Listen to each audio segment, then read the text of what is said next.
international news. From the Nightline team, good night and good luck. Good luck.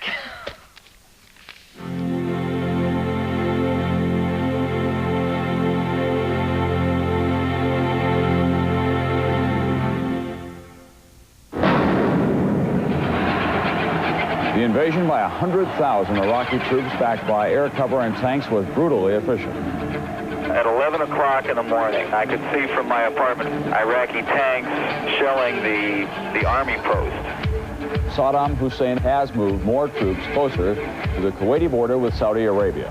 There is planning for war tonight at the Pentagon, serious planning. When you look at vital interests of the United States, the relationship with Saudi Arabia and its independence and its freedom come under the heading of very, very important. The resolution binds all members of the UN to boycott trade with Iraq. Elite American combat troops are digging in tonight in Saudi Arabia.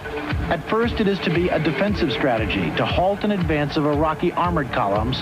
Whether those forces are also there to move against Kuwait, who knows? Margaret Thatcher is offering air, sea, and ground forces. Egyptian and Moroccan troops began arriving in Saudi Arabia.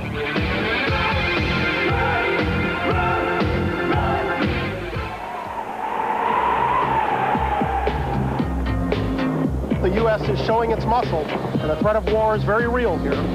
Airmen, soldiers, sailors, the largest force since Vietnam. Iraqi troops rounded up 28 Americans in Kuwait and took them to Iraq. We're calling none of them hostages at this point. Iraq claims it will use foreign captives as a shield for its defense.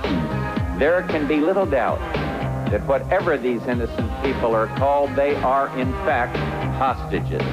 Are you getting your milk, Stuart? What if Saddam Hussein just decides to hunker down? Well, he could. He could try to outlast the economic sanctions and hope Arab public opinion, American public opinion, will turn against George Bush. If we are going to war, the people have to have a say in this. We want to exhaust the diplomatic option. Another 100,000 American troops going to the Persian Gulf. We're dealing with Hitler revisited.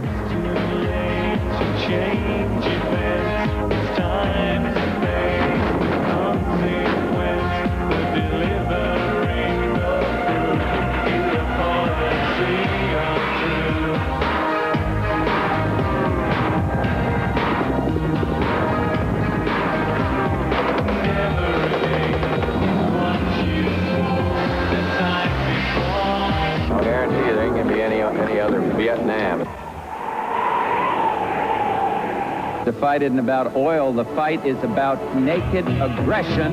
To bring it down to the level of the average American citizen, let me say that means jobs. With as many as 200,000 more Americans headed for the Gulf, some in Congress are worried that the president might jump the gun.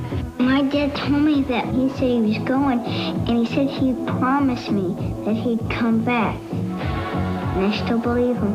How do you feel about that, your mom in Saudi Arabia? I feel like I'm gonna cry. You make me wanna cry.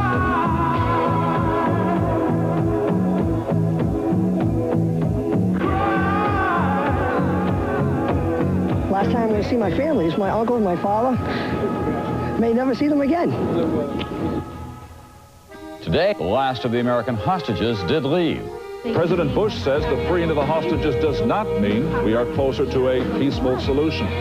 We're going to come over here. We need to come over here, take care of business, get Saddam out of Kuwait, secure his ass, and get on home. With the UN resolution, the Persian Gulf crisis is about to enter a dramatic new phase. It could be the final phase before military action.